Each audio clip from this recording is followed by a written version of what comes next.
Değerli izləyicilər, videonu bəyənib kanala abunə olun ki, hər kəs son xəbərlərdən anında məlumatlansın. Aktyor olmaq səhnədə başqasının həyatını yaşamaq deyil, öz həyatını sadəcə içində susturmaqdır. Xəbər verilir ki, bu sözləri xalq artisti Nayibə Allahverdiyeva sosial şəbəkədə yazıb.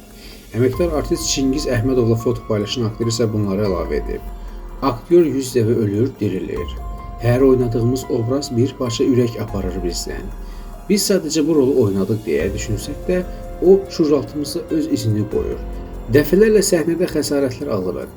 Ayağımız, qolumuz və s. və ömürlük bunların fəsadını yaşayırıq. Biz sənətdə həm sevilirik, həm tənqid olunuruq.